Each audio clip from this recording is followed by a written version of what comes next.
Today, I'm going to tell a terrifying curse story. To be precise, this is a very widespread folk legend. At first glance, this just sounds like a bizarre and terrifying ghost story. But I have to say, it has a certain degree of authenticity, or rather, plausibility. We'll talk about that later. First, let's hear the story. Her name is Siti. She lives in Kalimantan. She is pregnant, and she thinks this life will be very happy. She knitted small clothes for the baby. She painted the baby's bed. She talked to her belly every day. The moment of childbirth soon arrived. Siti was filled with happiness and hope, but fate was so cruel. It brutally took her life, along with her son, in that technologically backward era. Difficult labor was a life and death ordeal that women had to face from birth. On the day of the funeral, the men in the village smelled a floral fragrance. The scent of jasmine drifting from the roadside from time to time. Later, the man in the village would often see a woman in white, at night, with long hair covering her face. When the man walked over, her appearance suddenly changed, her nails turning into sharp blades. That night, in different locations, a total of 3 men died mysteriously, all with their throats bitten through by sharp teeth. The terror continued in this city. People kept dying horribly, but no one could fight this supernatural force. Until the late 18th century, Sultan Sayyarif Abdurrahman al-Qadri led his army here. They fired cannons to drive away the ghosts. After that, he built a mosque and a palace there. The city gradually developed and was named Pontianak. This is the origin story of Pontianak city in Indonesia.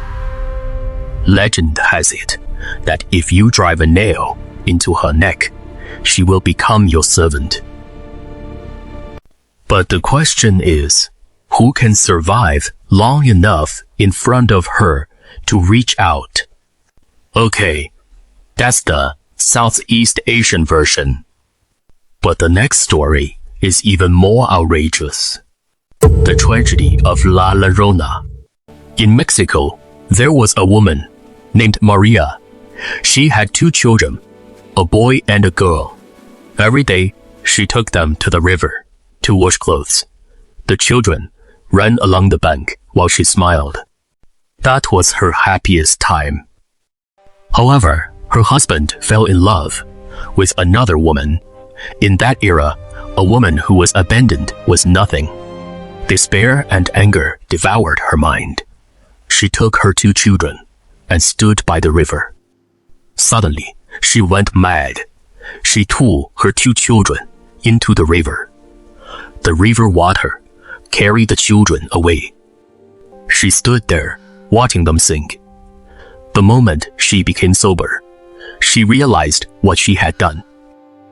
但是张前 2, everything was over. But it wasn't really over.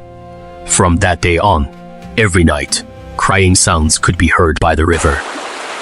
She keeps calling out, "Hey, mis hijos, where are my children?" If you get close to her, she will mistake you for her child. Then she will take you away.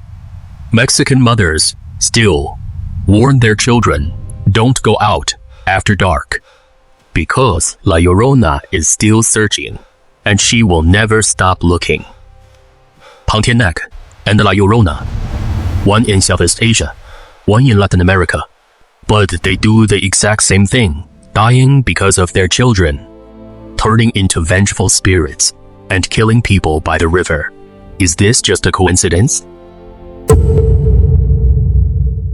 TDR, Emily Zaha, a Malaysian scholar, who, after collecting a large amount of folk materials and oral histories, analyzed the origins of the Pontianak in his folklore research, examining its evolution as the vengeful ghost of a woman who died in childbirth. Does the world really have ghosts? I don't know. To this day, there is still no scientific evidence to support it. Psychologists say that humans' fear of ghosts comes from our fear of death. But is that really the case? We can see that across different lands and cultures, the same legends of female ghosts appear. And if we strip away the terrifying elements of these stories, we find that they all point to the same core idea, the tragic fate of women. Throughout history, in both East and West, on every continent, one universal phenomena in human development has been the patriarchal suppression of women. So, can we say that women's fear of this oppression is even greater than the fear of death itself? Well then, another question arises. In today's technologically advanced society, where women's status has greatly improved, we still hear terrifying stories about female ghosts. With the spread of the internet, some urban legends spread even faster than before. So what is the reason? Is it that people's fear of death is stronger than ever? Or does human society itself have deeper desires? Or do ghosts really exist? Leave your thoughts in the comments below.